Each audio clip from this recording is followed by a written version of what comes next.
Our story today is Giraffes Can't Dance, and it's another one of Mrs. Badger's favourites. I hope you enjoy it too.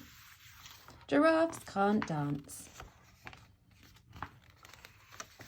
Gerald was a tall giraffe whose neck was long and slim, but his knees were awfully bandy and his legs were rather thin. He was very good at standing still and munching shoots of trees, but when he tried to run around, he buckled at the knees. Poor Gerald. Now every year in Africa they hold the jungle dance, where every single animal turns up to skip and prance.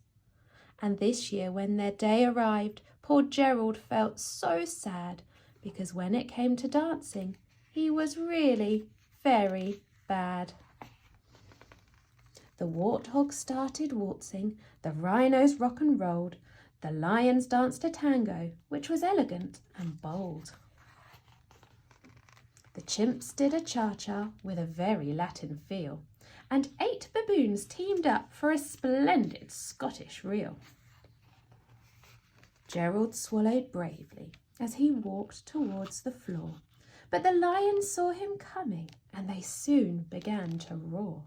"Hey, look at clumsy Gerald," the animals all laughed. "Giraffes can't dance, you silly fool. Oh, Gerald, don't be daft." Poor Gerald.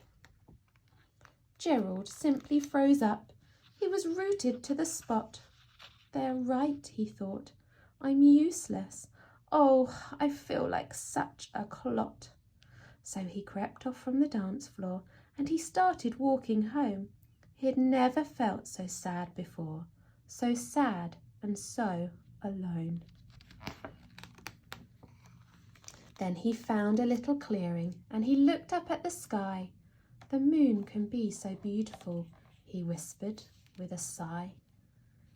"Excuse me," coughed a cricket, who'd seen Gerald earlier on, "but sometimes when you're different, you just need a different song." "Listen to the swaying grass and listen to the trees. To me the sweetest music is those branches in the breeze. So imagine that lovely moon is playing just for you. Everything makes music if you really want it to." With that, the cricket smiled and picked up his violin.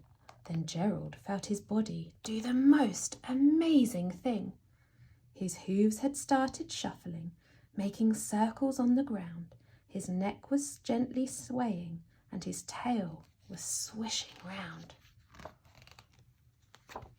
He threw his arms out sideways and he swung them everywhere.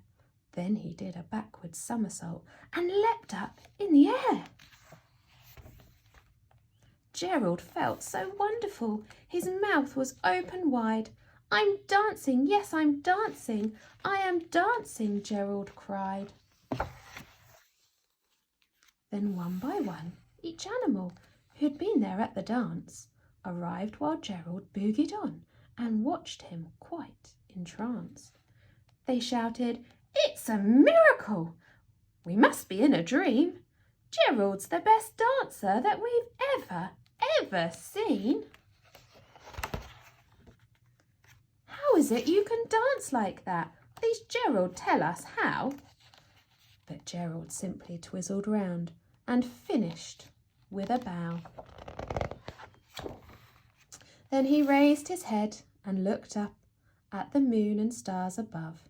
We all can dance," he said, "when we find music that we love." The end.